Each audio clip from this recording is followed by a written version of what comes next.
Hey, Christian, how are you? Very warm day here. We're about 100 Fahrenheit again. Hey, Big Matt, how are you? And finding happiness in all we do. Hello. Howdy. Not wait for some people to get on here, and I don't know if we'll be. Oh, nice. Nothing like working from home. It makes the commute a little easier. Put your legs down on the floor off your bed, and you're at work. You can't ask for any faster commute than that. So there's, I know here there's quite a few government employees that are now working from home, which, technically only have to get dressed from the waist up unless they have to stand up. Then they're in trouble. And weekend plans. Well, what have we got? I've got first time in almost 2 years. We are, I thought you would be, Jesse. First time in 2 years. I'm going to be back on the football field tonight with some kids. I am over the moon excited. It is something that, hey, Judy May. And who else did I see came in here? Abby's Life. Hello. So, yeah, November would have been 2 years since we've been on the football field.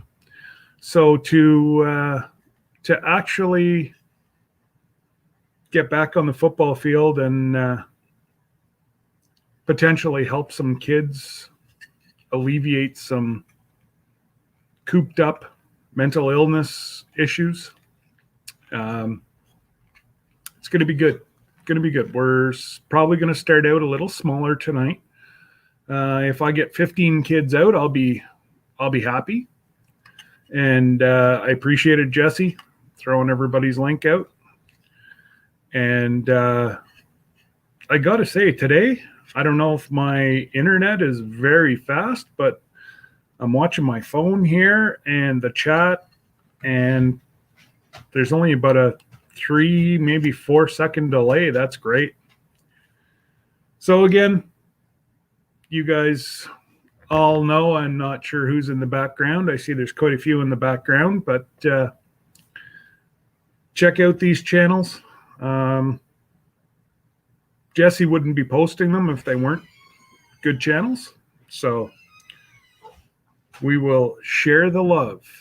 And good afternoon, Big Mike. How are you, sir? And Paul, all the way across the pond in England. Hello, sir. And So, Mike, are you actually off for the day?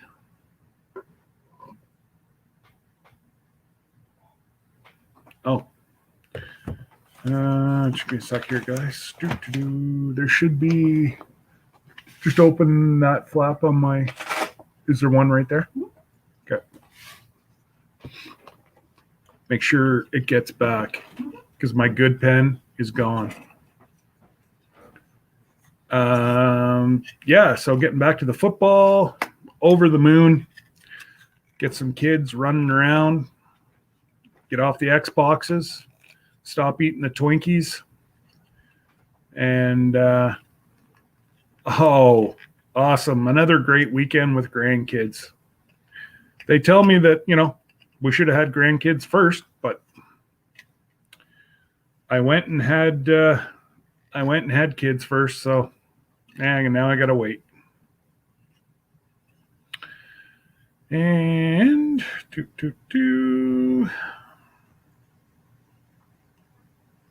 perfect. Appreciated, Judy May. You won't go wrong. They're all great channels, and most of them are larger than me, but it is what it is. I'll get there someday. And like I said yesterday, it's not all about the numbers. So I said we were going to do a show and tell today, and I forgot to look up my picture. So we're going to chat, and I thought I'd have some exciting news today, but it seems like it's going to be a little harder for me to have an American company make shirts for me in the US until I can purchase my press and everything for up here. And then my daughter will start doing them here. But yeah, they won't just, I don't know what the issue is.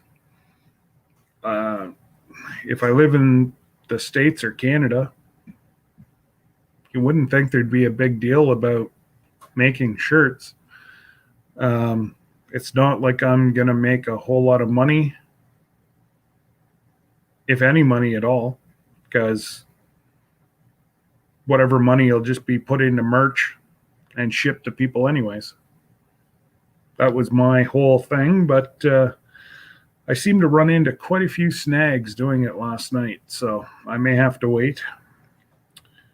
But I'm just about to pull up the picture for my show and tell. Now, Jesse, did you bring anything back? Did you do your homework, or were you a bad student?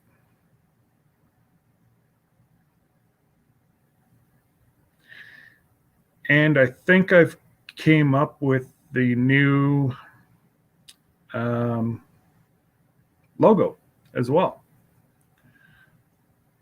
That there, I'm not 100% sure at, but I'm pretty close. Everybody pretty much had the same idea as myself, so good to know that I have it just reiterated that I have good taste because everybody else has great taste. Just give me one more sec here, and I should have my pictures that I was looking at. I had one person the other day say, yeah, my neck's stiff too. I know exactly how you're feeling, as he was running down the road. I said, yeah, have a great day. If you don't have titanium in your body, it's tough. But it is what it is. And, oh my goodness. Oh, there we go. Now, those of you who are squeamish, don't look. But that's actually what my neck is. So those little things there are all screws. Every one of those are screws, and that's titanium rods. And it goes from my shoulder blades clear up to the base of my skull. So those of you that said, you got to show us the pictures. Oh, and in the middle there, those were the staples to hold me back together.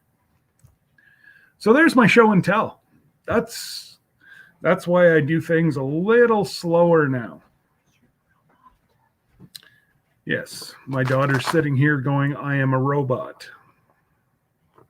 I'm an expensive robot, so I would really, really, really hate to get a bill if that surgery was done in the US. So the only thing I had to pay was the extra between what they call ward. There's like 4 to 6 beds in a room. to my insurance covered semi-private. So there was just two of us in the room. That's actually what happened, Judy May, was years of contact sport while I was younger. Football, we were taught that you led with your head, and the helmets weren't near what they are now. So yeah, all our major hits were no, I'm an iPhone, I'm not an Android. All our hits were impacted on our necks because you drove your head into their bodies.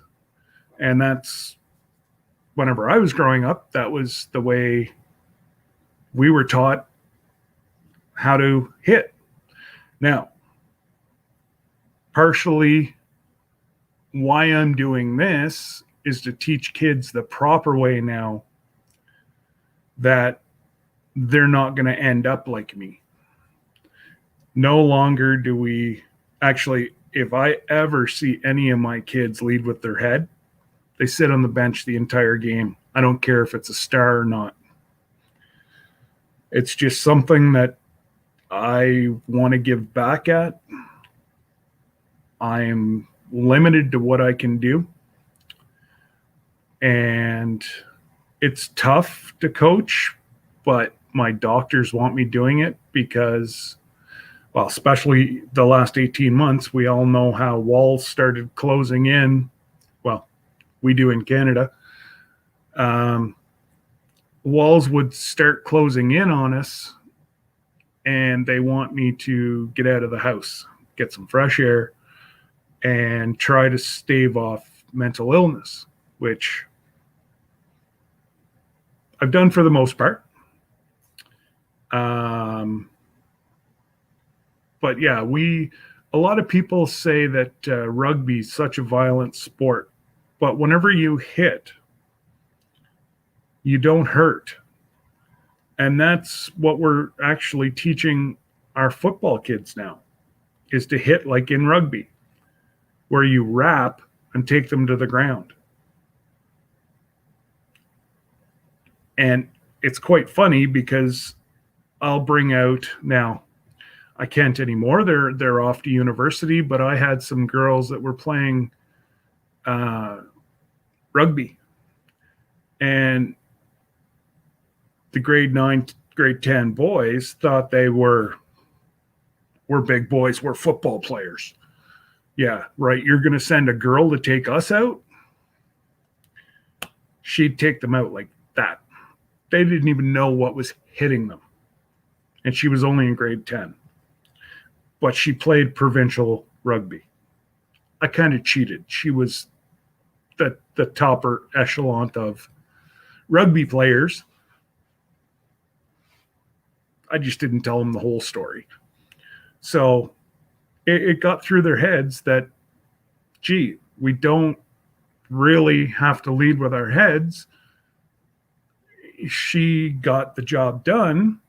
And if it's done correctly, a rugby hit while playing football, you're going to drive through with your body. So technically, you're going to drive them back. They're going to get no extra yards. Seems silly, but it's worked for me. I've got several championships. I've been blessed by many good young players. I'm hoping next year I should have one or two of my kids be drafted into the Canadian Football League, which is the NFL with all their advertising rights. Nobody will ever touch them. Canadian, we have bigger fields, bigger balls. Yes, I said it, Paul. And we have one less down. It makes for a different style.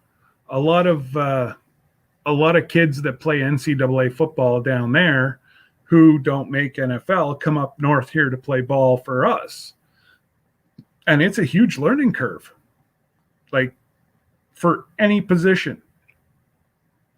It's just, oh, absolutely, Paul. A rugby hit, if administered properly, it's hard, but it's not hard. It's throughout your body. A true rugby hit is through the shock is absorbed through the body, not through your neck. And that's what we tried to get away. Oh my goodness, rugby. Oh. Rugby and football for me are kind of, I got to say football wins, sorry, I have somebody from England. American football is better than rugby. That's only my 2 cents, but it is what it is. And I just can't wait to get on the field this afternoon. The last time I was on the field was a month and a half after my major surgery. And the kids did everything for me. Like they had me sitting in a chair coaching. They didn't want to see coach sit on the sideline. They wanted me with them. And, I had an amazing group of kids. I've been very fortunate my whole coaching career, over 33 years. And I can count on one hand the problem kids I had. And by problem kids, I mean the ones that just zero respect. And unfortunately, they went down bad roads. But I do have thousands, and I can use it because it's over 2,000 kids I've coached in my career. I've got thousands of kids that if they were to knock on this door right now, I'd do anything for them. Can't do a whole lot, but and like I said yesterday, I think it's next year or the year after, I will be teaching 3 generations of a family. I'm not that old. I'm not even 50. I know the salt and pepper and gray sorry, I keep forgetting this is backwards. The gray on that side, I've had that since I was 17. And then getting married, well, that just made it even grayer. And having 3 kids, well, that's what happens. Jen and Wiley, hello. Altruistic Farmstead. If you have not, and I'm sure I say it every time, if you're not subbed to those people, they're salt of the earth individuals who have given themselves. Hello, my friend, and no, I did not. I didn't get over for my haircut today, but next week, by the time I go live, I will be able to say my new friend from Iraq's name. That is a promise. And like Mr. MT always says, promise given is a promise kept. Because my grandpa taught me something real young. There's one thing in this world that you own, and that's your word. If you can't stand up to your own word,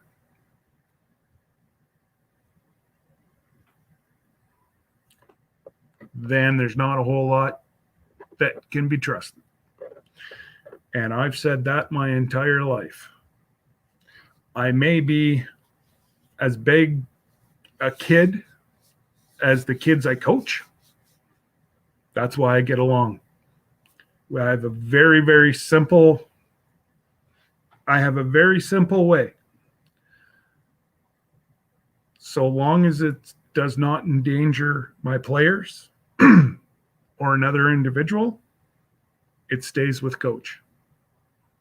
And we have an amazing coaching staff. those kids can tell us anything. And they have. And a lot more than I think I'm supposed to know. But being a adult figure that they can trust in today's society is very much needed.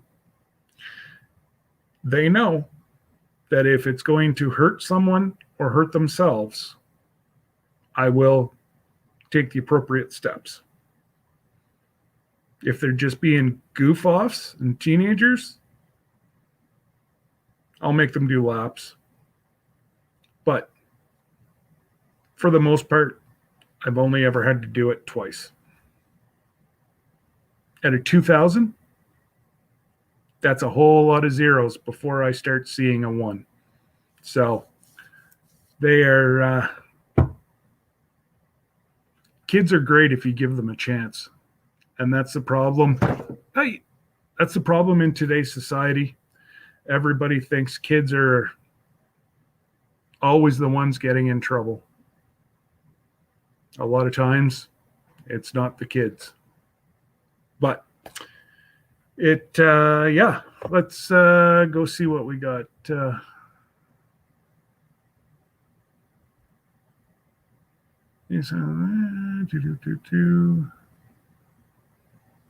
Oh, I see Kareen's in the house. Hello, Jamaica. So what have we got? We've got the U.S., we've got Canada, we've got England, we have Iraq,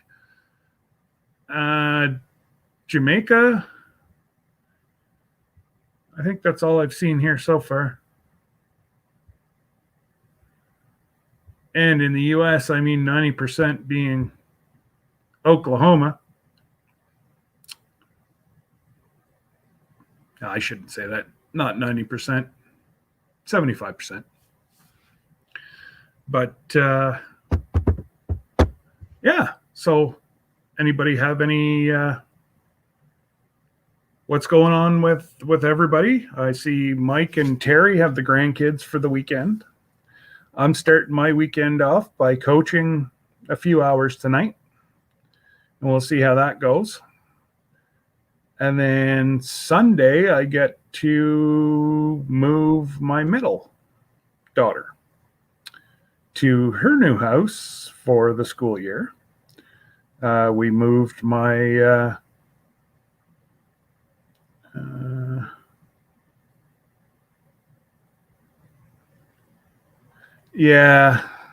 Judy May. It's all about the Seahawks. This house is a Seahawks family. So right from my son right up, even actually Debbie's probably a bigger football fan than what I am. So we can always chat football on this page. Now, even if my likes get 4 or 5, we'll still talk sports. It's okay. But it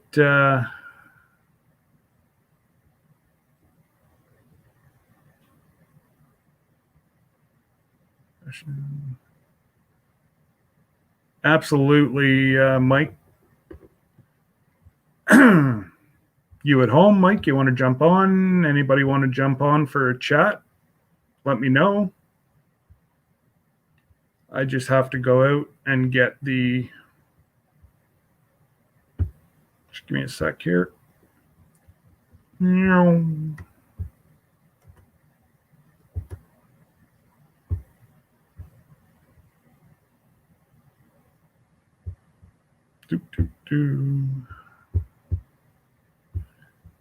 There we go.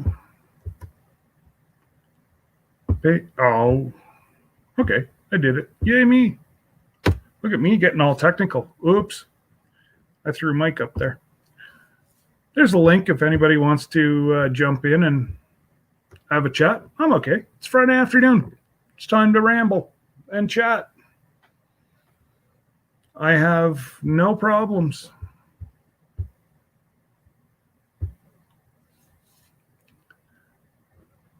And I was hoping Hoops was going to be up, but it is only 3:00 in the morning, so, and he's home, so that. Oh, that's another one, Jesse. If you want to throw Hoops up, another great fella from Australia. He's doing his giveaway, 1,500 giveaway, 1,000, 1,500. Anyways, he's doing a giveaway Monday morning. And Country Mama, how are you? I'm not a storyteller like you, but I do ramble. So, yeah, kind of the same, I guess. And hello, Homestead Aquarius. How are you? How's everybody's weather? Like I say, we've got let me sing around. Oh, you know what, Paul? I appreciate you stopping by, pal. It's all good. I know you're a man of many, many hats. So if you need to run along, go ahead. But anyways, yeah, Hoops is doing a giveaway on Monday morning. He usually goes live, Jesse, about 8:00 Eastern, which would be 7:00 your time.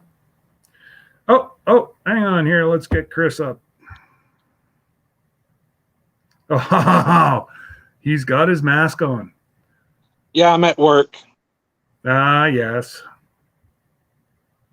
So you're mandated to wear those down there as well? Yes. Yeah, we're doesn't matter where we go now, we still have to wear them. Like our hospital here, if you have somebody dying, you can't even get into the hospital. It was like that for a while in our area. Well, and with the Delta variant coming in so hard, with you guys in the States now, goodness only knows what's going to happen now. Yeah, they're starting to mandate the vaccine in places. There's a lot going on. Because I actually work in the health care industry, and okay, it's a bad deal. What do you do if you're allowed to say? I am a COVID screener. Okay. Well, my wife works in X-ray, so I know what you do. Yeah, it's a tough job, but definitely one that's needed. Oh, absolutely. It got so bad here that on their days off, she'd have to go in and screen until they could get enough people. In the last 3 weeks, she's been called in 4 times on her day off. They just, if somebody's got a sniffle or whatever, they can't go to work, especially being in the healthcare system. They're very, very limited to what they're allowed to do. And,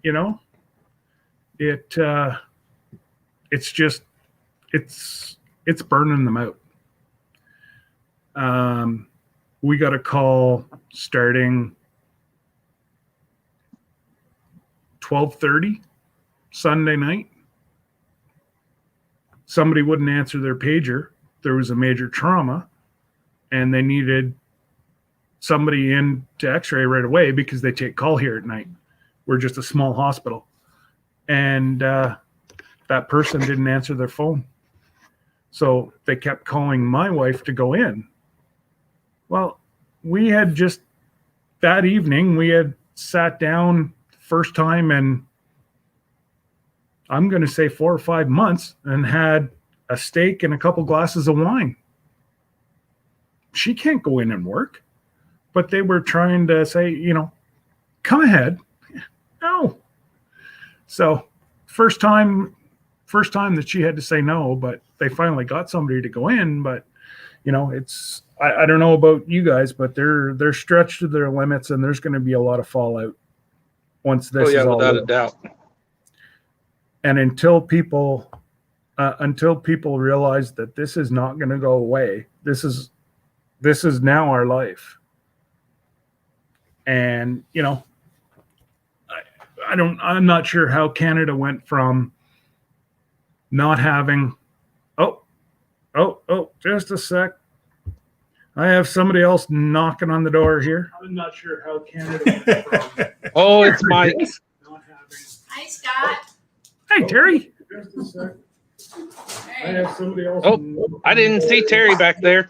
Oh yeah, Terry's in the background there somewhere. I wish there was a better angle, but it won't. Oh, I didn't see Terry back there. Oh yeah, Terry's in the background there somewhere.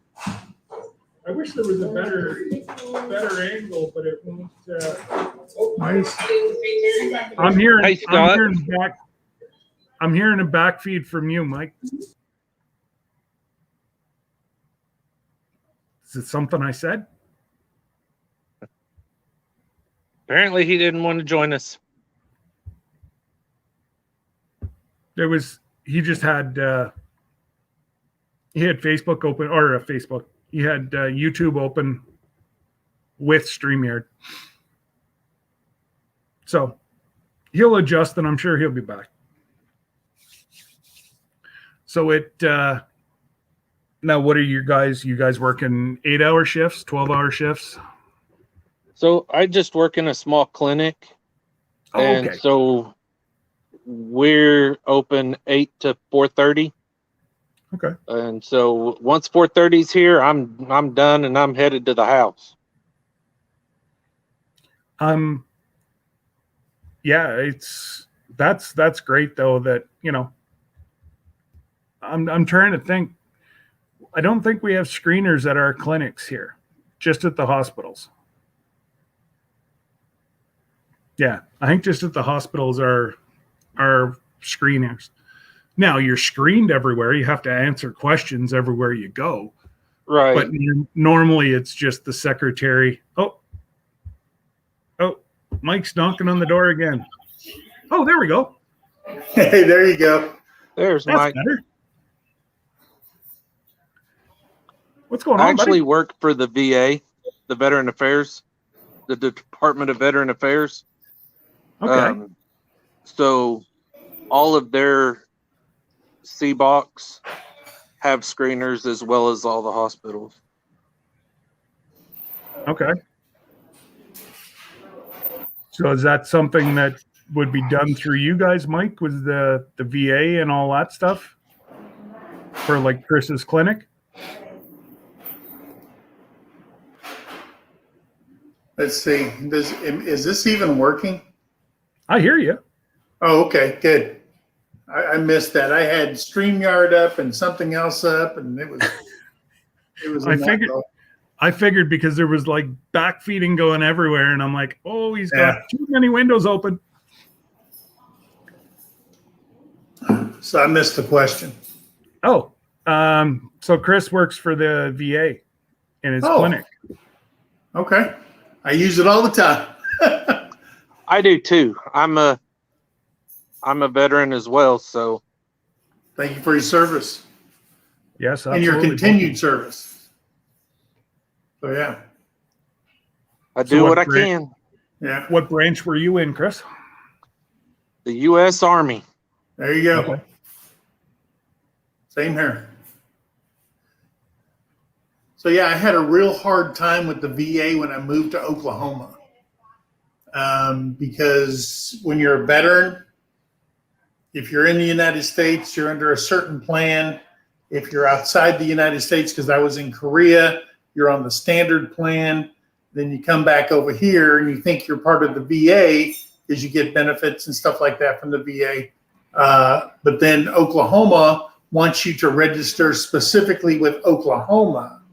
And I said, well, I thought it was part of the VA. Well, it is the same VA, but it's the Oklahoma VA. I go, okay. So and I still have not been fully vested in the Oklahoma thing. I'm still waiting for them to get back to me. And it's usually when you contact them, it takes a few months, then you hear back again from them, and it's like you started all over again. So, and we only have a clinic here in McAllister. You have to go up to Muskogee or OKC to the VA hospitals and stuff like that. My team is in Muskogee. Oh, really? Yes. I tried to get into that building, and a guard says you can't come in here. The big admin building for the VA. Yes. Yeah, we wouldn't even let me in the building. Nope. They're only allowing them into the actual hospital part itself. Yeah, and I'm trying to. There's a gal up in OKC. Her and her husband's part of my motorcycle organization, Combat Vets Motorcycle Association, and I finally got a hold of her, and she said, "Let me put a stop to this nonsense." She's one of the big wigs up in OKC, and so she's working my case now. I actually rode with them until I had to sell my bike. Oh, I'm sorry about that. I don't know if I could do that. Well, when I first bought it,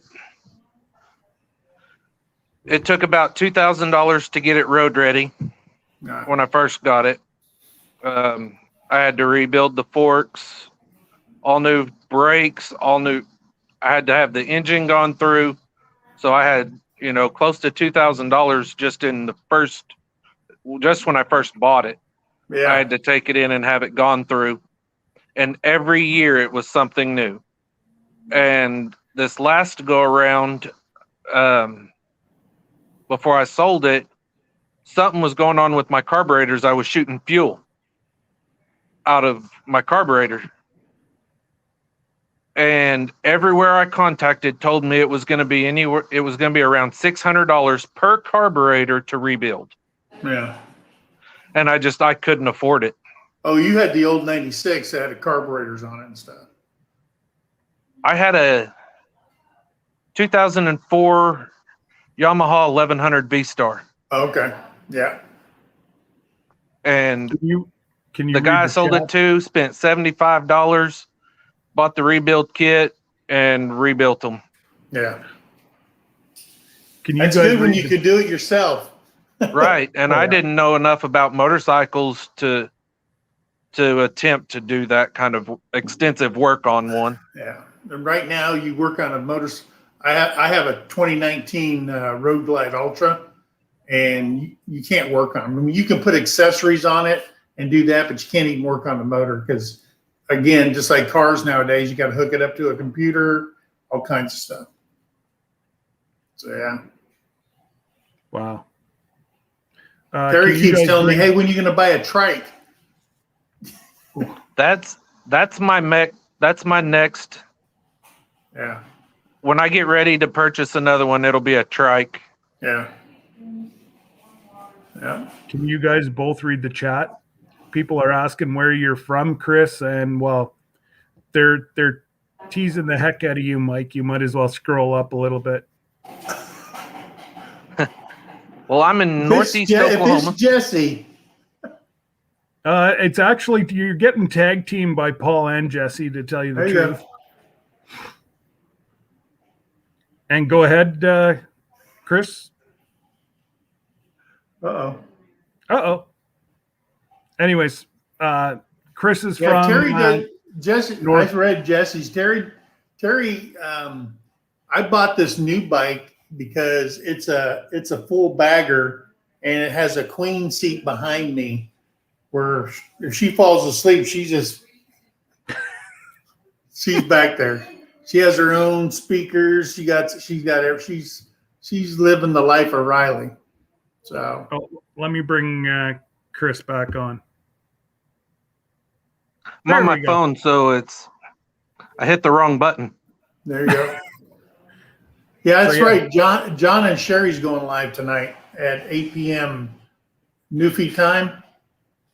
So yeah, we're going to be on that one. Yes. Simply Jan is going live at 6. And Jan is tonight too. She's going to be bringing us in on her live at 6. Oh, good. Very cool. And that's great. How many subscribers are you guys up to?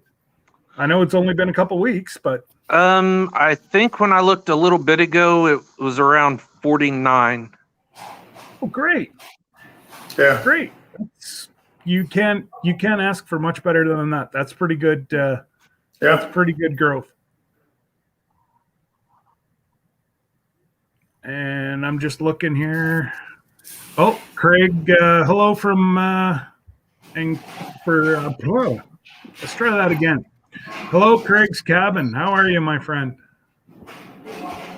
And Vision Acres is new in the room. Donna from Little Southern Brothers. And I think I've got everybody so far. Okay, Little Southern Brothers is going to be live at 8 p.m. I'm thinking they're still Central Time if they're in Tennessee. Yeah, they're Central. Central, yeah. So, yeah, I'm gonna have to figure something out because I coach until 8 or 8:30. So if you're around and they're looking for me, Mike, let them know I'm not dead. Okay. I'm coaching.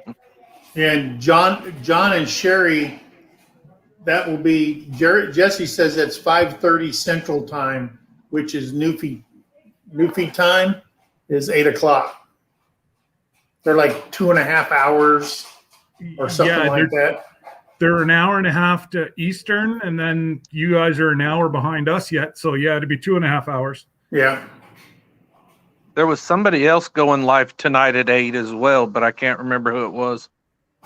I did see another channel going later tonight. Oh, and Paul says you're now up to 51 subscribers. Well, thank you. And oh yeah, you read Mike. You read Paul's comment about him and Crazy Ed. Oh yeah, trying to get me to give my bike away. Yeah. Now, sometimes I think Paul slips and hits his head because I think he's done it several times. Yeah, he keeps trying to get me to give my bike away, and that ain't gonna happen. Terry's right behind you. I'd say something, but you know. She's in there with the kids. They're making soap. You don't mess with a man's bike. No. He's going to give away her turkeys long before he'll give away his bike. Yeah. Well, I don't know. Terry may have a few words for me if I gave away her two turkeys. That's why I said if she was within earshot, I wasn't going to say that. Oh. But yeah, no. When I go out there, the big Tom, which is Peep, his head turns red and he looks at me and stuff. And then Terry comes out and his head turns solid white. Oh. His waddle, everything turns white. That means they turn that way when they're really calm and they're getting ready to breed. So he gets excited when he sees her. And then she goes in there and just pets him, his eyes closed, and it's like he's going to fall asleep. So, and that's what she wanted. She's been petting them since they were baby chicks in the brooder, and they just absolutely love her. That's hilarious. And he sees red and wants to kill you. Yeah. Well, he knows I'm a male. So, yeah. And she's like mama. So they get excited. Oh, that's funny. The chickens, they don't care. Oh, all they want to see is a bucket in your hand. That's all they want to see. That's a great announcement. I must have missed that on your live. Jesse said that once you hit 10,000 subs, you're giving your bike away. See, that's Jesse's PTSD. This stuff just dreams around in Jesse's head. But Jesse's a great guy. He's a great guy. And I know they're doing it in fun. Oh, absolutely. Oh, yeah. They're good people. And that's what I don't get. You know, like a year and a half ago, this community really wasn't a community. And it's just amazing how, that many people can come together and laugh and joke and, it's amazing. It's a great, when you live in the middle of nowhere, it's a great community too. Because we have no life out here. That's it. And, I think because of the CV kind of made everything go by faster. Nobody had anything to do than to pop on the net and see what was going on. Vision Acres says, Mike, I'll give you my tractor for your bike. Ooh. If your tractor's worth $27,000, you got a deal. Because then I can buy another bike. That's what I was about to say. It's got to be worth it. Yeah. So that'd have to be like a brand new Kubota with all the attachments. And a trailer. and a trailer for good measure. Yeah. Oh, this is great. Don't feel bad, Mike. I don't have a tractor either. I'm working. She goes, yeah. She told me the other day, she goes, I know you're going to come home with a tractor one day. And I probably believe will. And it'll probably be worth a week not talking. Just sleep with one eye open for a week and then she'll forget about it. Yep. Or she'll need something done with the tractor and you go, Yeah. It'll help her turkeys. Yeah. Make their life much easier. She's pretty adamant. She goes, you don't have enough land. I said, it ain't about the land. I'm a guy. I want a tractor. Hey, whenever we all We're get up talking about the tractor, hon. She goes, yeah, I hear you. Yeah. Whenever we get up to St. Paul's Gate, it's not about, it's about how good you've been, but it's about how many toys you collected along the way too. That's right. And if you got a good deal or not. Absolutely. That's a guy thing. That's it. And who we got? Oh, we have Lainey in here now. Hey, Lainey. You think she will forget? No. One could hope. Well, yeah. But I've never told this woman no for nothing. No. She don't ask for much, but she's right. See, she's got a squawk in the background. Yeah, she's listening. She's got her 2 ears for each grandkid. Then she got the husband ear hidden somewhere in that hair. I was going to say, and the hubby eyes and ears are behind. Yes. I do have one of those also. You're say right, Paul. What? Yeah. You say, hey, Scott, what? I told my wife the other day, I guess it was yesterday, I told her, I said, hey, Scott wanted me to tell you that I'm not taking the back seat to nobody.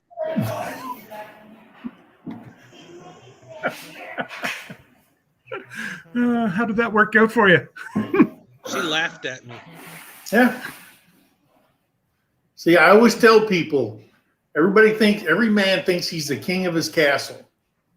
But really, we're just the Queen's court jester. We're there for entertainment. Absolutely.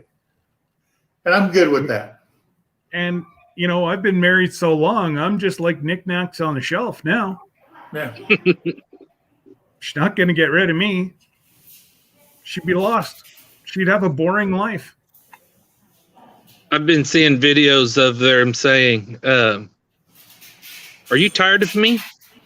Go to bed. Wake up tomorrow. We'll try again. Yeah. There you go. Yeah. Yeah. I'll do whatever I want whenever she tells me. So I heard the 8th, they're supposed to open up the border. 9th. Is it the 9th? That's Monday. Yeah. And is that for car travel too? That's car travel into Canada. Okay. Biden won't open for us yet, but we've also heard rumbles on our news today that But if we go up there, we can come. We can come back if we go up there. Yeah. Okay. I don't want to I was say, gonna say, hey, how's that gonna now work? that you're up there, enjoy. Don't worry. I got enough land here. Set you up a tiny house or something. We got a farm behind us. It's all good. I read that and I'm going, tell Terry. I said, well, we better do it in the summertime because I don't want to go up there going towards winter and it'll be one of those Games of Thrones, someone says winter's coming. Because she wouldn't handle that very well. No, it's especially driving from here out east. You get into some of those snow belts. Yeah. I won't drive it with my 4-wheel truck. Yeah. There's a couple places where the highway there's wind socks so that you know which way the storm's coming in. Yeah. And it's right in the middle of the median of the highway. And and of course that's the province that everybody speaks that other language that nobody can understand. Sure. And it's really it's getting better. The younger generation can kind of speak 2 different languages. But I can remember as a kid crossing, going out east, you did not get spoke to in English. Oh, wow. Once you crossed over the border into Quebec, that was it. But it's, they've had to progress because they want everybody else up here to learn French. Okay, you guys have to learn English, and it has developed, it's progressed, but they do have there is a lot of snowbelts, and then lately there's some spots down near Tony and Joan. They normally got 3, 4, 5, 6 feet of snow. They might be lucky to get a foot now. So, but yeah, no, you definitely want to do the trip during the summer. It's just, I'm hearing rumblings that because you guys are, the Delta virus is so pronounced right now all through the U.S. that they might push that back a month. Yeah. So the only way that we can get into Canada or get into the States is we have to fly down. Yeah. And you have to be fully vaccinated. Right. And that's for you guys to come up this way. If you're not fully vaccinated, you're not getting across the border. No. Well, I won't be visiting Canada anytime soon.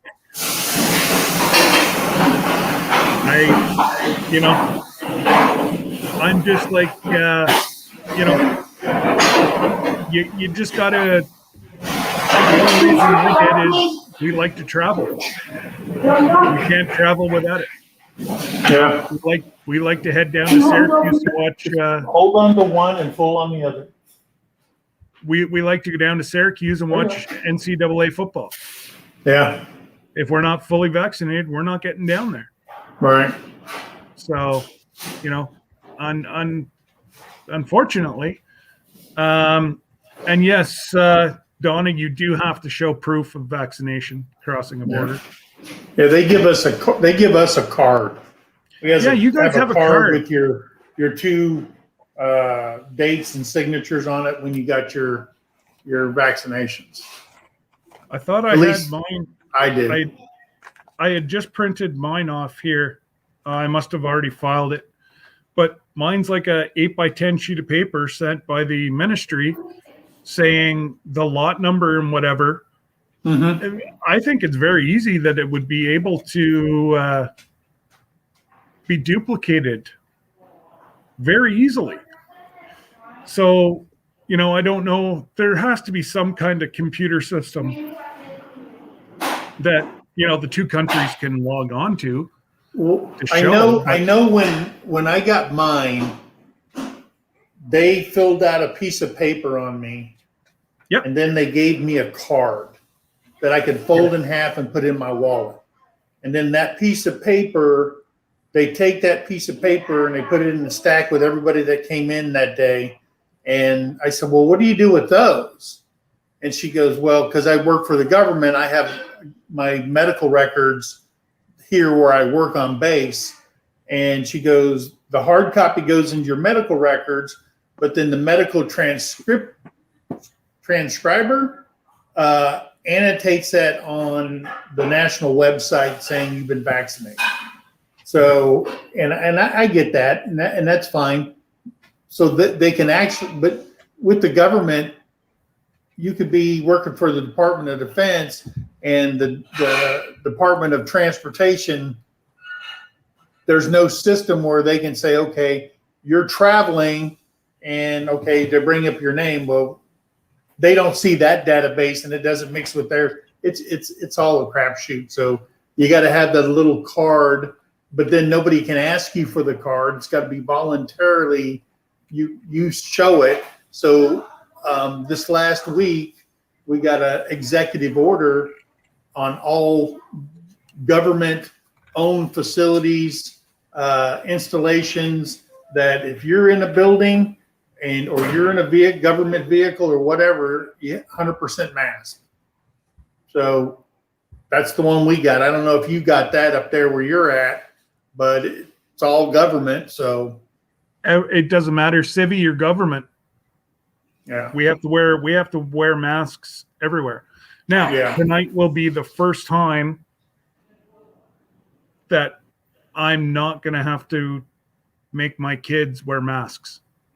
And I know I call them the kids. I coach my kids.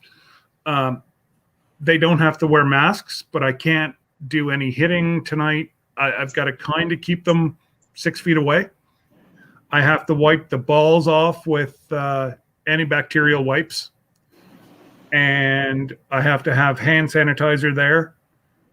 And I've got to go through a questionnaire with every single kid to make sure. I can't ask them if they've been vaccinated, but I have to make sure that they're not contagious, or if anybody even has a sniffle. And right now, like I was saying yesterday, with the ragweed and everything up here right now, our weeds are going crazy. The noxious weeds, everybody's got a sniffle right now. Yeah. Anybody with allergies, and I never had allergies till about 15 years ago. And now, oh my goodness. Like, I always used to laugh at my buddies that, they'd be sniffling and hacking, and I was like, wow, you're really old. And, So how old are your kids you're coaching? The kids I'm coaching are grade 9 and 10. So that would be 14, 15. I think it's 12 and under. There's no 12 and under. They don't vaccinate under 12 or something like that. No. Yeah. It's the same up here. Now, you're military. I don't know if you're allowed to say it, and maybe if you're not, just whatever. Did they mandate you guys to a certain brand that had to be taken? No. And they don't even in the active duty military, they're not making it mandatory for any of them to have it done. They're highly encouraged. They did up here. I guess you can say that's being told what to do when you're highly encouraged to do it by your command. But on the civilian side, voluntold. Yeah, voluntold. But on the civilian sector for the government, it's pure voluntary. And then nobody, they even sent out a letter that says, hey, if you're a supervisor and somebody has it, that's grounds to go to the authorities and saying, I'm being harassed by my supervisor. You use the Equal Opportunity Office to do that, because they're singling you out because you're not part of the herd. Okay, they want everybody to be treated the same, so that's why they came out with the mandate. They can't ask you for your card or if you've been vaccinated. So anybody could just walk around with no mask on, because it says if you haven't been vaccinated and you're in the workplace, you're supposed to wear a mask. Well, you can't ask them. So what are you supposed to do? So they just turn around and said, well, I control the government. So here's an executive order. Everybody put your mask on. We'll end it right here. So that's what they did.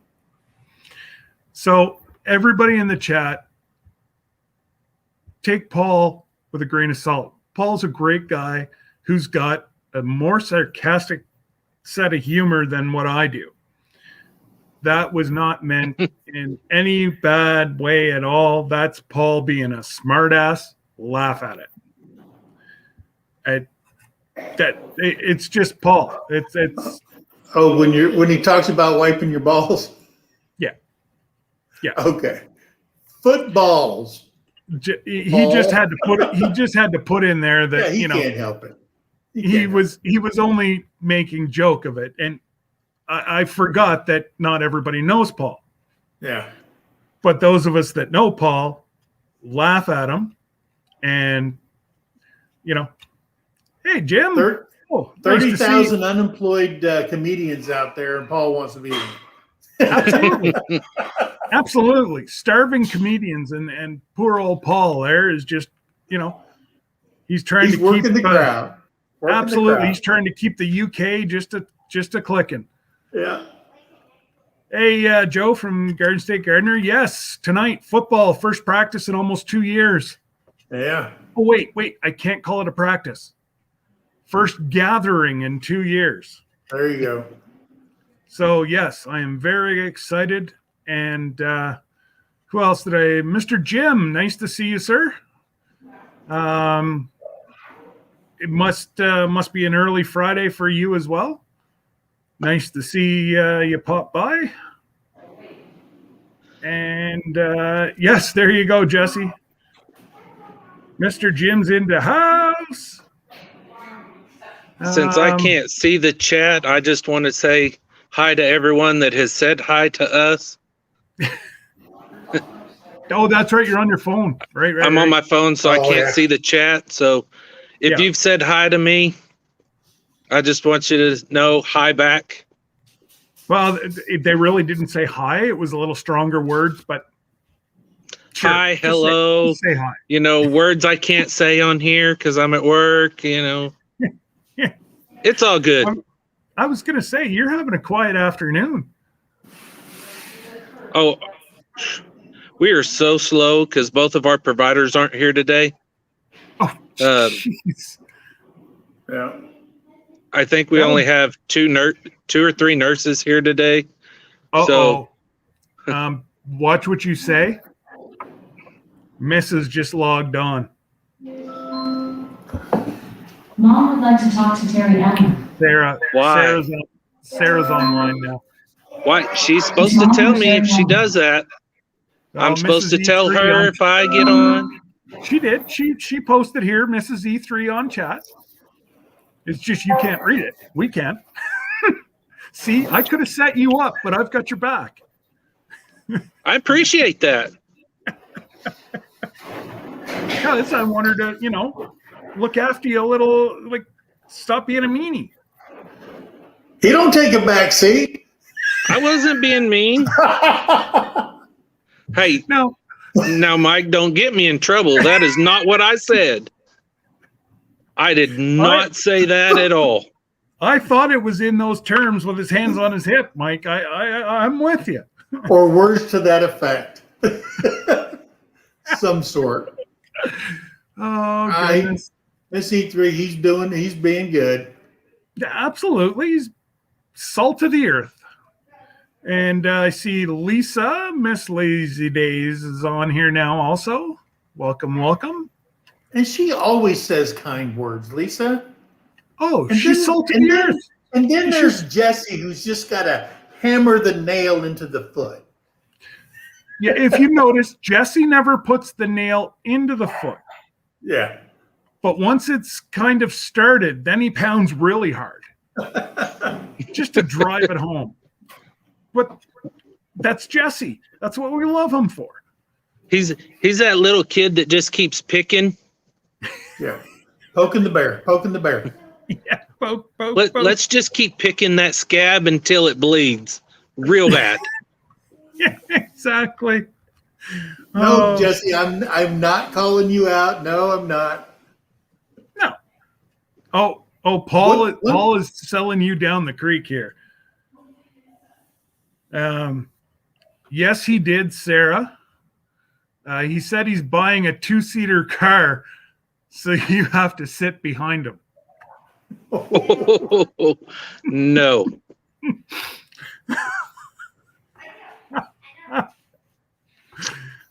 She said, "Well, She knows better. pedal. You're gonna push the pedals, and she'll steer the wheel." And one good thing about Jesse, if he makes you a promise, he says, "I'm going to watch your videos." So we went from here on Thursday or Friday to go to Eureka Springs, and then to go to Branson, and then to go up deeper into Missouri to visit family. And all the way, Terry goes, "Jesse's still watching." I said, "Well, how do you know?" He goes, "There's this comment, still watching." Another video. "Yeah, I'm still here and I'm still watching." Yeah. So he kept commenting, so we knew where he was in all the videos. So I thank Jesse for that. And then you'll get like a single emoji if he's tired. Yeah. And then when he stops, and then you'll hear a ding on my phone again, and I look, there's Jesse doing. Yeah. Yeah. So we just went over 3,000 watch hours. Awesome. So awesome. I think we're at 3,030. So we just went over there. Throw up Mike and Terry's link there again, Jesse, if you could, or whoever. Paul, if you want to play nice. Well, Paul likes Terry. So it's all for Terry. It's not for you. I know. I'm the tag along. As long as she brings you along. That's right. There we go. It's all right. I think my wife needs a shirt that says "I'm with stupid" and pointing to me. Doesn't every wife have one of those? What was that back in the 70s? It's the wife would wear "I'm with stupid," and then the guy has a T-shirt that says "I'm stupid." Yes. Yeah.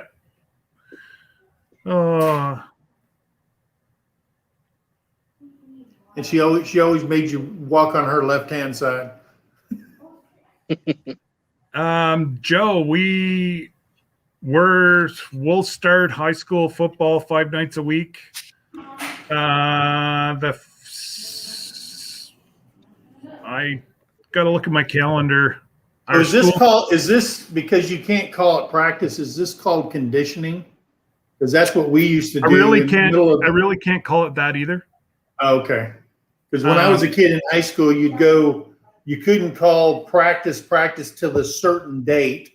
And then before that, it was called conditioning.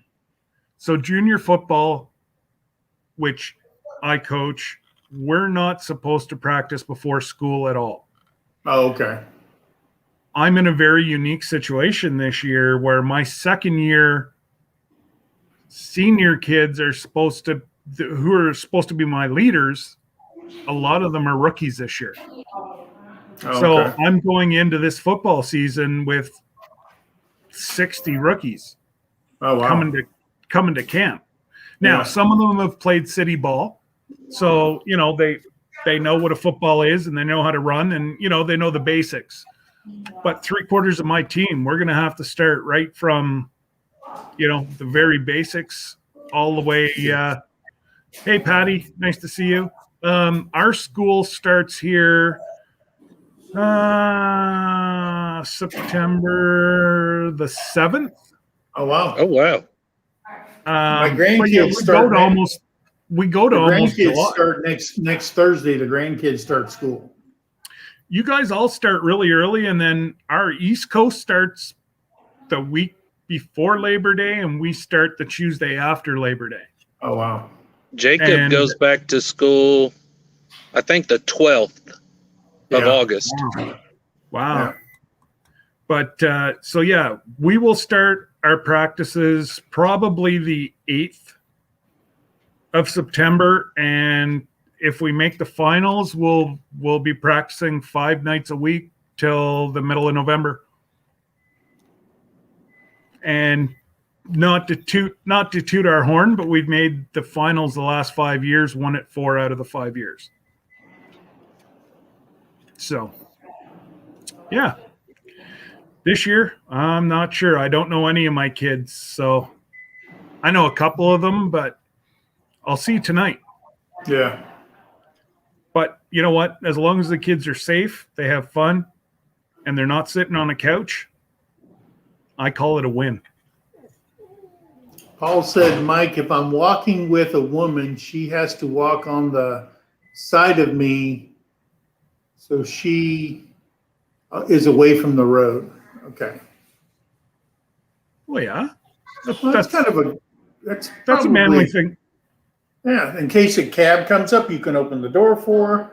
In the military, there's a reason why the subordinate walks on the left-hand side of the superior. And that reason stems all the way back to the Prussian general. He came over and taught drill and ceremony to the revolutionary troops. And that way, when you're walking on the left side of the senior, you can pull your sword out away from the superior and advance forward to protect them. That's how, marching on the left of senior ranking people came to be in the military for drill and ceremony.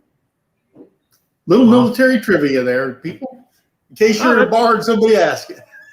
There you go. You never know what you're going to learn on Ramble on Fridays. Yeah. I had to learn all that stuff when I was a drill sergeant. I had to learn all that stuff and teach those classes. And this is why, because kids, even when I was a drill sergeant, they said, but why? Yeah. But why? And this is the reason why. That Wiley and Jen said they both had their phones playing on your channel all night, Mike. Oh, really? Yep. Thank you very much, Jen and Wiley. So anybody? I love those people. I love them. The day I met them, that woman has got a smile on her face bigger than Oklahoma. I mean, she's awesome.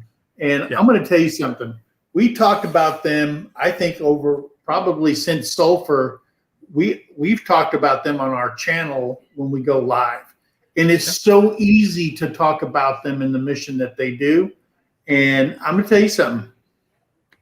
If they called me today, we'd jump in there, strap the kids in, and we'd go and help them. They're just awesome people.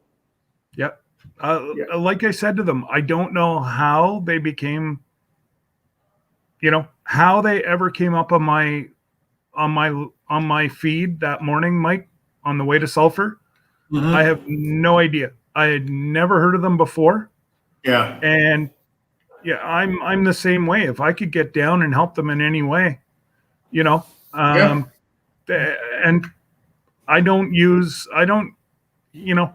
I give people, kudos when needed. And these people, they are absolutely amazing. Not knowing anybody at Sulphur, just learning about it, and to bring a hog to feed everybody, and then from there turn around and go, how far is OKC from there?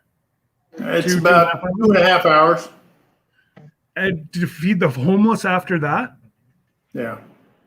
See, on my videos, I always end my videos with telling people to do something nice for somebody. Yeah. And that's me talking and reminding people they're actually doing it. Okay. God gave them a mission. You can talk to Jen about this.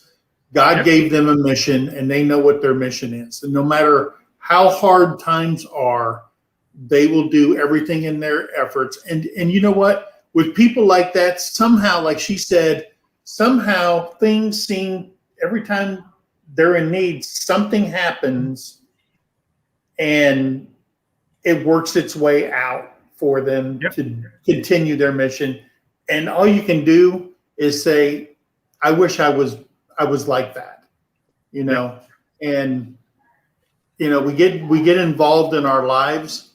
And I told us on our live, this last one, if the state of Oklahoma came up a good congressman or senator from the state said, hey, let's do a penny sales tax on all goods sold in the state of Oklahoma and put that towards hunger, homelessness, and nobody can change that ever.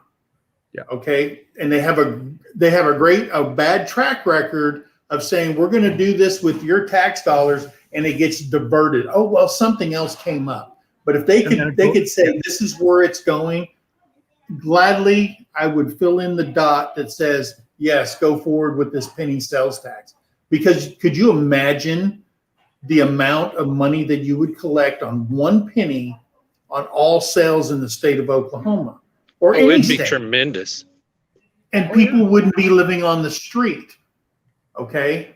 People wouldn't, because what they do is they say, let's throw a whole bunch of money at this thing, and we did our part. It doesn't stop. It continues year after year. From the beginning of time, there've been people that are disenfranchised till now. How long has man been on this earth? So you got to say there's always been poor people. There's always been people who have, and there's the have not. And it's just, we can't ignore it. I'm not saying go into a socialistic thing. I'm saying make a commitment, stick to the commitment, and let's help the people. Because a lot of these people are not there because of something they did. It's about a situation. COVID, you lost your job. You lost your house. You don't have a place to live. I mean, I've talked to people that said, we've been living in our car for 4 months. I'm going, oh my Lord, you and 3 kids in a car, in a Volkswagen. And we're about to lose our Volkswagen because he can't find a job now to pay the bills to get us above the water. So it hurts my heart that people, I just wish our government and our elected officials would say, hey, stop thinking about you in the next election and doing things to get money to run these huge campaigns. Let's do something for the people we represent, and let's stick to it. That's all I want. I'm off my soapbox. It just makes me angry. There are some states and some cities that have something similar to that, but it's set towards homeless veterans, and they're actually building homes, small, like 1 and 2 room homes for homeless veterans, and they're building them their own little communities to live in, and it costs them absolutely nothing. Yeah. Well, it's that first step in giving them, that little extra boost says, okay, I now have a home, I have a place to live, I have an address. Yes. Now I can take and work towards getting a job if I qualified for a job, and if they don't, it's not a big deal. I mean, look back when everybody got a telephone. Well, that didn't feed them. No. And no more people got jobs before they had a cell phone. And they said it's because so they have a phone number so somebody can call them. Well, I got a job and I didn't have a phone when I was 16 years old. I walked and I walked and I walked and I checked back and stuff like that, because that's what you have to do if you want a job. So they said, well, here's what we'll do. We'll spend, freaking millions of dollars and give all these people whoever they were, I don't know, and we'll give out these phones and they don't have to pay for them. Well, no more people got jobs before and after they got a phone. Yeah. So it's like I say, they're just throwing money at a situation and thinking, well, that'll fix it. Okay.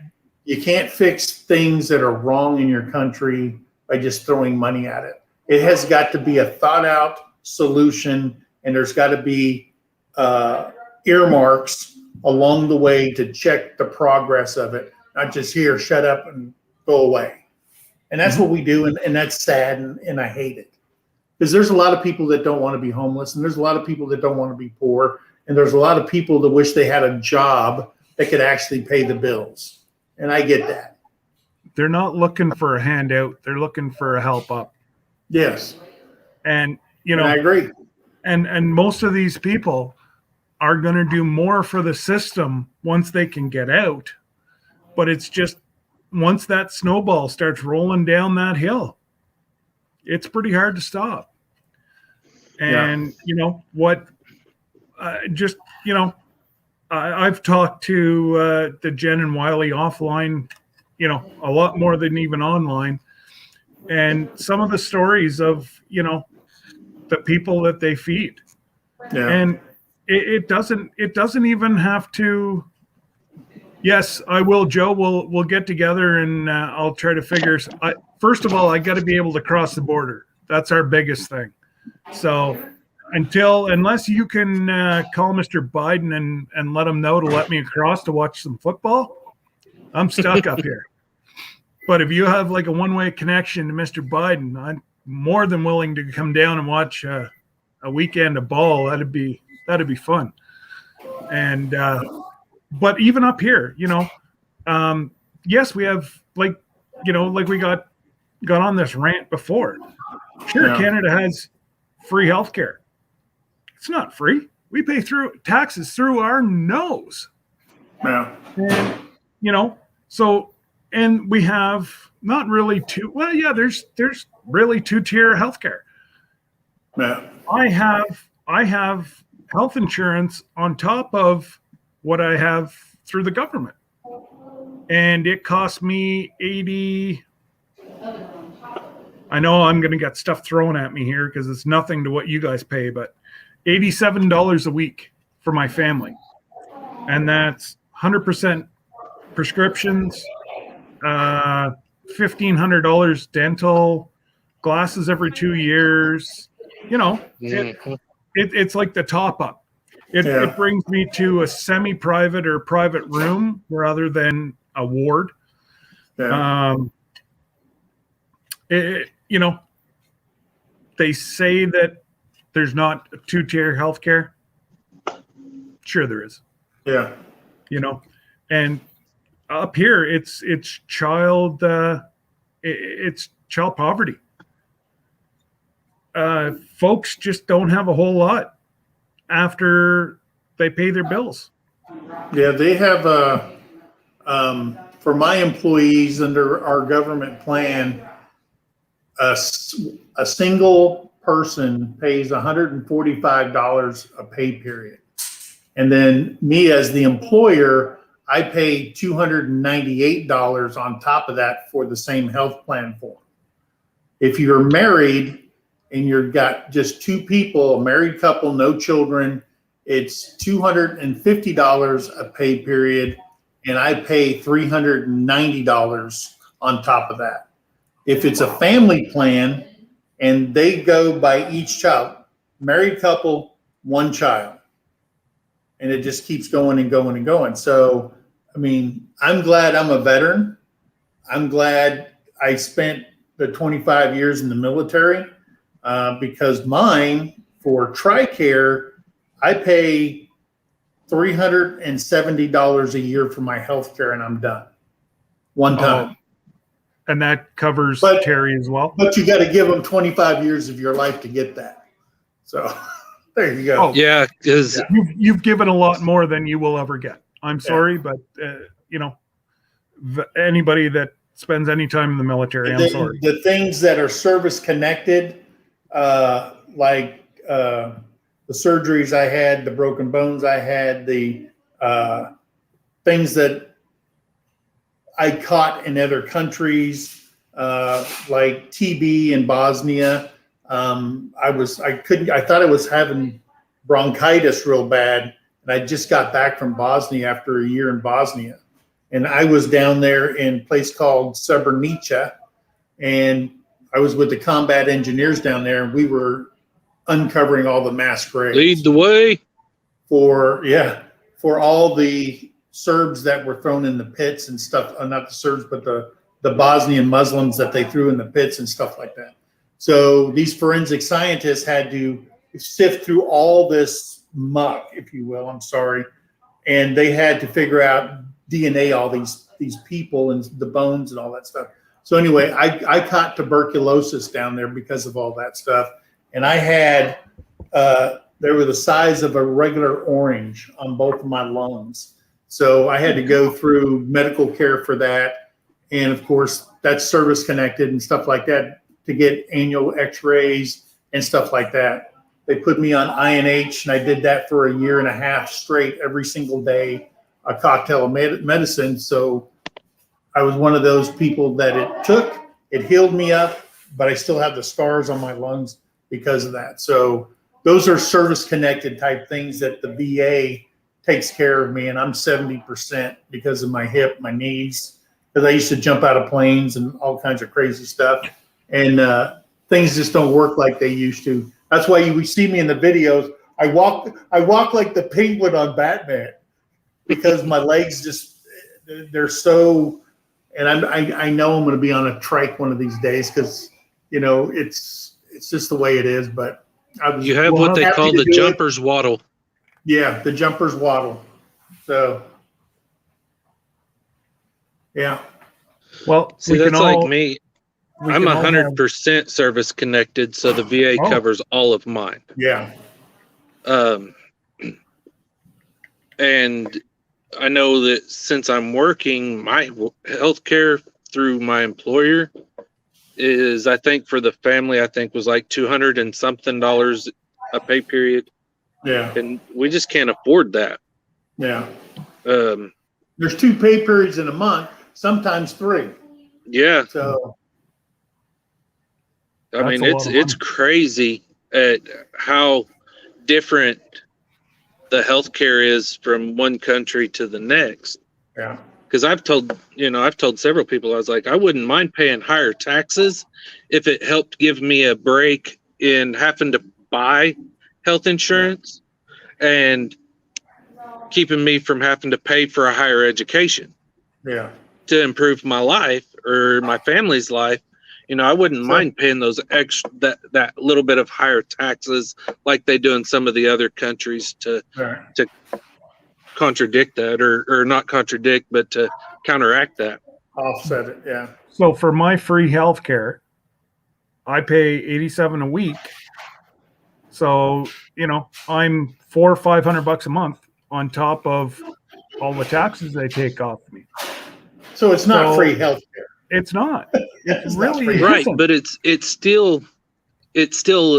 helps instead of paying $300, $400, $500 a pay period for health insurance and still ending up with a $250,000 hospital bill.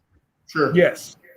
Yeah. Like it scares me to no end, and to even try to fathom how much it would cost me for this operation down there. Yeah. Yeah. Like just the titanium alone. You'd be talking in $250,000, $500,000 for easy stuff like, and then post care on top of all that. So that's it. Just and, I feel lucky because I know there's probably people in the chat. There's a lot of people out there that is paying astronomical amount of money just to have health care. And a lot of people, they say, well, I pay the health care because I have children. If it was just me and my wife, if we got sick, we just pay as we go. And that's sad. You shouldn't have to do that. And you got to, like I said before, we are a capitalistic society. That's America. Okay? Eat or be eaten. Make your money, make as much as you want. That's it. We're not a socialized government, none of that stuff. When people talk about free health care and free this and free dental care and all that stuff, truly, I've been in countries, Germany and all over the world, where they have it and it works and the people love it because they were born into it. That's right. We were born into a capitalistic society. And if you think that, and the reason they throw money at that, like Obamacare and all that kind of stuff, is because we will never break that capitalistic society ever. So what we do is, okay, you're paying a lot more, you ain't got to pay nothing. Because the people who are paying all this up here, there's enough to trickle down. Well, what did we find out? It didn't trickle down. It really didn't trickle down. And so it's just sad. And, I look across, this is not why millions of people died for this country, so the government could treat their people like this. So, that's just me in a nutshell. Wiley just put here, I don't know if you read it or not, but whenever Jen worked for the post office, her statement at the end of the year, between her portion and the portion that was covered by the United Postal Service, the family and health insurance cost them nearly $12,000 a year. Yeah, I'll believe that. Easy. Yeah, I would too. See, that I can't process that. Yeah. Because I was, like you said, Mike, I was born into a society where if you were sick, you went to a doctor and you went home. Yeah. I never gave two thoughts until, not later in life. I like to think I'm not even close to later in life, but Yeah. I just, I forget who it is. She's got a channel on here. She's got a few different issues. She can't go to the doctor. And I'm like, well, what if she was to get to the point of live or die? They said, you don't want to know the answer. Yeah. Well, if it gets that bad and you go to emergency, they can't turn you away. That's right. Okay. They might send you to county hospital, where I grew up, because when I grew up, my dad died when I was 11. My mom had to go on welfare. She Christian charities. We'd go down there and pick up food and stuff every week. She had 7 kids and she's trying to raise, and she was working a job. She was a nurse's assistant because she didn't know anything. They put her in a training program as a nurse's assistant. So I guess you're cleaning bedpans and flipping people over and washing them down and all that stuff. So whatever a nurse doesn't we were want to poor. If we got sick, we would have to go to county hospital because we were on welfare, and you would have to sit there all freaking day before somebody could say, okay, here's an aspirin, drink plenty of fluids or whatever. And we didn't have to pay for that, but that's the result. That's what you have to do in order to do that. And I wouldn't wish that on anybody.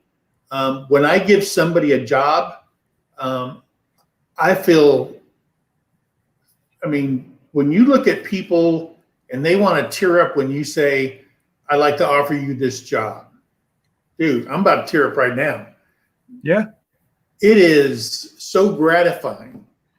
And then people who do have jobs, some people just say, hey, I got a job. I work for the government, And then when I give them their walking paper, it hurts me because, and then it comes out, I've got a family. I've got this. I said, well, you should have thought about that when you were working. And it hurts me to no end to know that when you let somebody go, it just doesn't affect that one person. There's people behind sitting in the back seat that are in kid seats that are going to be affected by this too. And it breaks my heart both ways. It breaks my heart when you give someone a job and when you have to take one away. And I hate that. I hate that with a passion. So, but yet, it goes back to that old saying where life is a bunch of choices, and they chose not to fulfill their end of the deal. Yeah. But it doesn't matter. It's still hard when you got to let somebody go. And I know I've been on that. I've been on both sides as well. And I know exactly what you're talking about, Yeah. like people are, and I guess maybe, my mom, I was fortunate enough. I still have both my mom and dad. So, but we went through a lot of tough years. Sure. And I think I can relate, not fully. I would never ever come close to saying I relate to, the people that Wiley and Jen help. But I know what it's like that, sometimes you didn't get sauce for your noodles. Yeah. And so you kind of get to see both sides, right? Sure. And but I just saw Lori come in. Hey, LG, how are you? Lori and Greg. Hey, Look at Lori. Lori Whoa. sneaking in here, saying hello to everybody. Lori and her sidekick Mumbles. That mumbles. I like Greg. Yeah, we still need to make these little dolls called Mumbles Me Greg. We'll make a bobblehead Yep. with Greg. Mumble Me Gregs. Okay, Jesse, now you can run with it. We've put the nail in. I think they would sell. Yeah. Yeah. She's coming on. Oh, yeah. No, I think we could make a fortune off of it. Actually, you probably feed some hungry folks with it. You want to say hello? You know, there you go, Wiley. Start whittling out Greg dolls. Okay. We'll just take all the proceeds from it and feed the hungry. That's right. All the proceeds go to Wiley and Jen. We might feed one or two people with that. Absolutely. And guys, if you can throw up Altruistics Farmsteads channel, please. And anybody in the channel, if you're not subscribed, please subscribe to these amazing human beings. And all right, Paul, you take care, buddy. It's been we're not going to be on here much longer. I've got a coach in about an hour and a half, so you know. Oh wow! I've got to look after my girlish figure here and have some food too, There you go. because nobody wants a grumpy old hungry coach. Yeah, I've got some trees to trim here at work because they're pine trees. Yeah. So I'm going to take these limbs, I'm going to trim them down and take the limbs home to our goats. Oh, there Because you the go. pine needles are a natural dewormer for goats. Yeah. Nice. Okay, so Jesse's just posted it. Please go subscribe.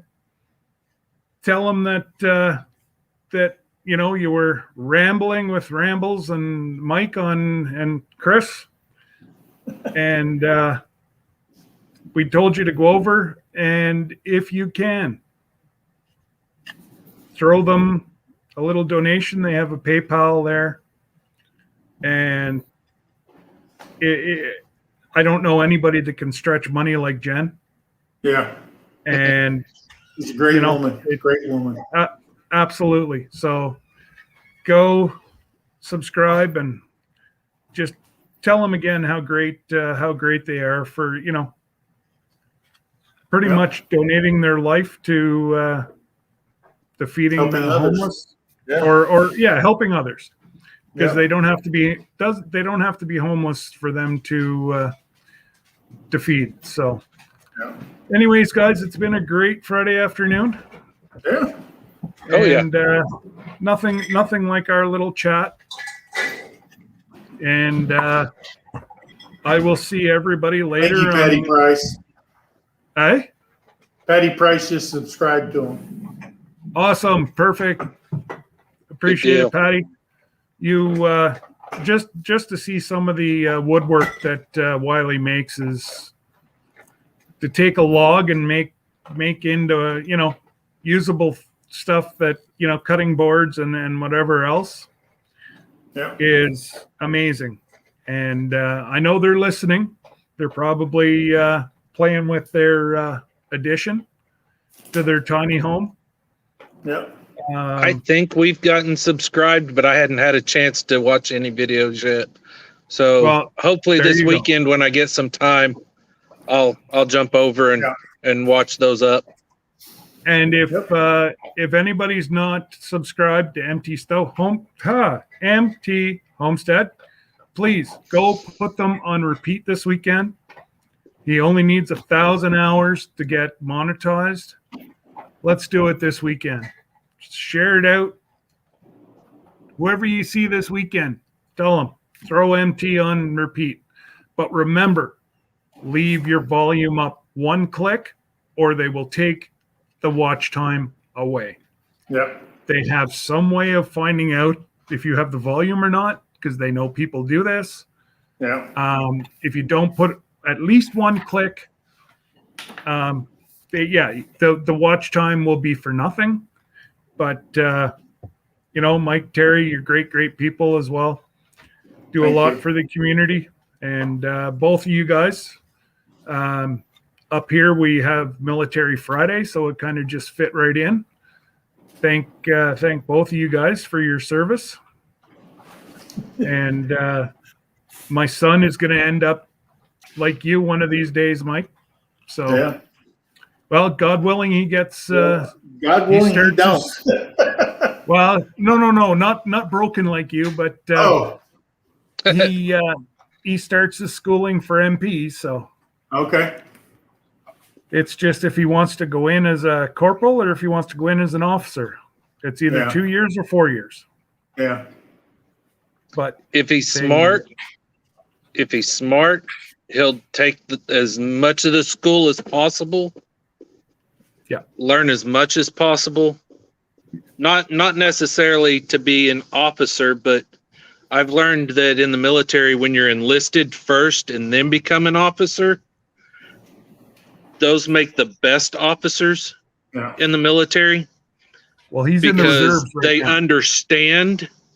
They have a better understanding of where their troops are coming from. Yep. Versus those that have just studied and went to college and don't know anything but the book. Yeah. So those definitely make the best officers. Yeah. That would be it's every military member that he's talked to has told him the same thing. And he wanted to start at the bottom. And he started out as a grunt, went to gunner through the reserves. He's been enlisted since he was 17. Yes. Since he was 17, he's been enlisted with the reserves. He could have made the jump over and the regular forces would have paid 100% of his schooling, but the reserves kind of pay his tuition. Yeah. And he has no owed time at the end. Yeah. Because he's serving while he's going to school. Yeah. So, he went from just private to gunner to his next rank up is I forget what it is, but he will rank up again in December. He's taken all the courses he was supposed to. He just turned 19 in April, and he's already got his D license for the military. That's the last course. His last course, the one that he just did overnight, he left yesterday morning, and he should be home here shortly. It's the course to haul things behind military trucks, so he can haul the guns and everything else. Okay. And I know that if I'd have been smart, I would have not have chosen the 2 MOSs that I did, because when I got out, there was absolutely nothing I could do in the civilian world. Yeah. Yeah. I started out as a combat engineer, demolitions expert, and then I went into the field artillery from there. Okay. Yeah, they don't have big guns for me to shoot in the civilian life. And they don't. I applied for county, city, and state jobs, but because of me being a combat engineer in the military, they were going to have to start me out at at the time it was like $62,000 a year, and they start everybody cutting grass, and they were not going to pay me to do that. I was overqualified. Yeah. So it's like, they tell you to do a job that you can do when you get out, but a lot of times you're overqualified to do the jobs that you can qualify for when you do get out. Yeah. Yeah. So it's kind of a flip of the coin there. Yeah. Oh no, he loves what he does, and as a parent, you can't be any prouder than Nope, you can't. that's the ultimate sacrifice. And just to come into that at such a young age always put me at awe. Yeah. And it skipped a generation with me. From World War II, everybody's been in. My dad was in. I grew up around the base, so it was like, That was back whenever, big people like Mike used to yell and throw stuff and kick dirt on your shoes and make you polish your shoes and, rip the sheets off your bed. And they tell me they're not allowed to do that anymore up here. I've met a lot of weird kids in the military when I was a drill sergeant. And I'm telling you something, there's stuff you just can't unsee. Now in basic, they have what's called a stress card. Yeah. And if you get too stressed out because they're yelling too much at you, you can hold that stress card up and they have to leave you alone for a certain amount of time. Are you kidding me? No. They were trying to implement that when I went in 98.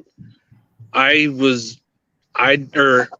enlisted in 97, went to boot camp in 98, and they were trying to implement it then, but it didn't fly over then.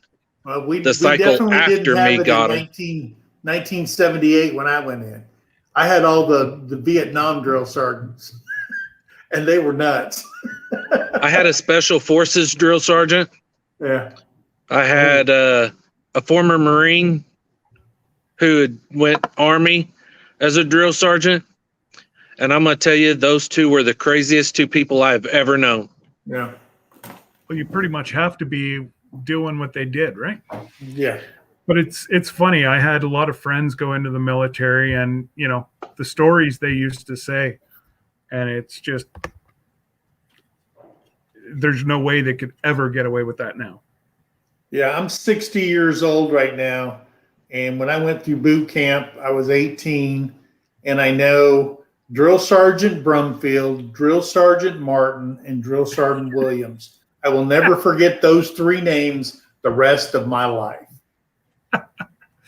That's when they could still put their hands on you, though, wasn't it? Yeah. Oh, well, yeah, that was 60. Yeah, that was a long time ago. Yeah. Yeah. Our drill sergeants, my rotation was the first rotation that they could not touch you at all. Yeah. Not even with the brim of their hat. Yeah. The only way that they could is if you threaten the life of yourself, them, and others. It was the only way they could touch you. Yeah. Before my cycle, they could still grab you and shake you. They couldn't slap you around like they did with Mike, but they could I was put up against the wall a few times. They could do that before, the cycle before mine. Yeah, and for them to try to just break that immediately, it's tough for them. I suppose. But look what they did to Mike. They took the hair right off of him. there were several times, that accidents happened, but all of the drill sergeants, when that happened, they would go through their deal, but then they would pull you off to the side afterwards and say, "Hey, I apologize. That was out of character. I'm sorry." And I always told them, I was like, "Look, if I deserve to be hit, by all means hit me. Yeah. If I don't deserve to be hit, pack a lunch, because there's going to be a fight on your hands." Yeah. Because I want to know when I'm doing something wrong. And if you got to catch my attention by smacking me upside the head. The only time I ever touched a private when I was a drill sergeant was on M16 firing range. And it was just a quick reaction before he accidentally shot somebody on the line. So that was the only time in 2.5 years I was a drill, because I stayed there 6 months after that because they couldn't find an assignment for me. That was the only time I ever laid a hand, and that was just a quick grab and throw back to get him out of danger. So, and then the second time was on the hand grenade range. So that was the only you two. You think somebody could throw a baseball at 18 years old? That is not the case. Did he throw the pin and drop the grenade? I'm just like going, what? And I did a football tackle and took him out, and we rolled over into the safety pit. And I'm just like going, are you kidding? You bit the rim of my hat. He was on KP for the next 6 weeks. He threw the pin and dropped the grenade, huh? Well, no, he pinned. He went like this and went back, and he let go of it to the back side of him. Oh my So, gosh. yeah. Oh dear God! I've seen videos of them doing that, throwing the pin, dropping the grenade, Yeah. throwing the grenade behind them, Well, throwing it and it hitting the little bunker in front and dropping down because they couldn't throw it high enough. And I'm like, how did they even get through MEPS? I don't know. And all That's the my kids question. that come in, and I met kids that never had a driver's license in their life. I said, "What?" He goes, "I'm from New York. We don't need a driver's license. We just take subway." I suppose they would never get And I any go, driving "I guess that anyways, makes sense." And you're trying to teach an 18-year-old, because when I went through, we still had the M151 Jeeps. They were all standard. And that was like, oh man, you just want to beat your head. I just want to hit my head on a wall after a day of work. Trying to teach them how to drive a standard. And I have no patience for it because I said, how can you not know this? And then That's you like became going a cop. fishing.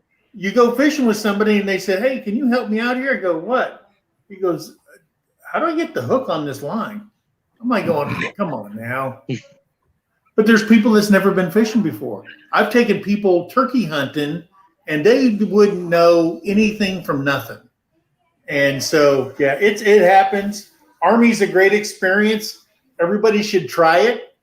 We might have a few more patriots in America if everybody had to serve in the military. Mm. So that's my thoughts. But they won't make me king for the day. I was gonna say everybody was saying in the chat here earlier, Mike for president, but I think if you would have ran last time, you might have got They in. will look in my past and yeah, I wouldn't make it. It's like right. we were talking football earlier, and my son, a lot of the kids were like telling Jacob, hey, why don't your dad apply for the coaching job here?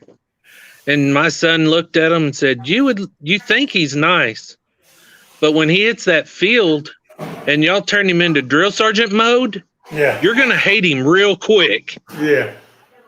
Yeah. Hey, I have a nickname that they used to call me on the field, and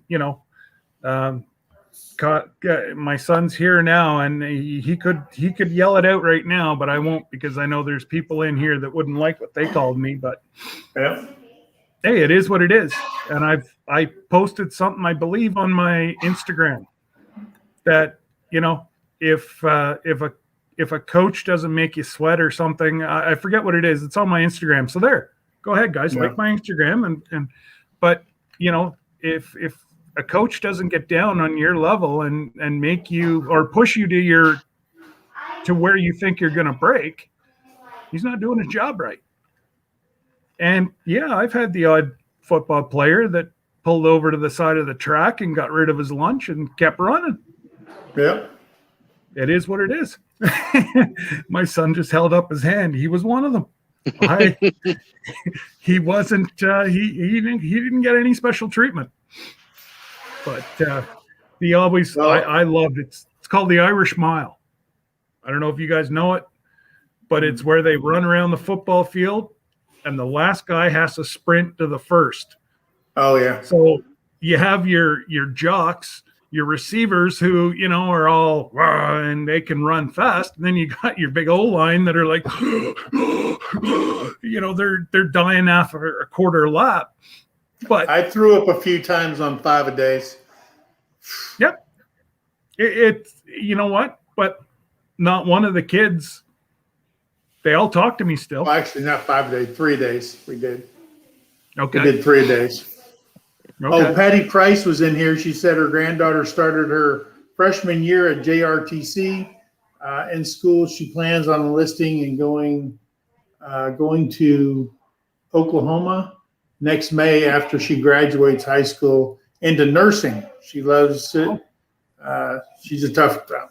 I wish her all the best, Patty. Absolutely. I do too. All right, guys, I got to get. Yes. Me too. And thank you guys for your service as well. You got to go coach the kids. I got to go, yell at some. Well, no, I'm not going to yell at them the first night because I don't want to scare them away. Persuade. Well, I'll just gently kind of push them in the right direction There tonight. you go. And by There you next go. week. Anyways, thank you everyone for stopping by, and we'll see you next Friday. Cool. All righty. We'll see Take you. care, guys. See ya. Bye.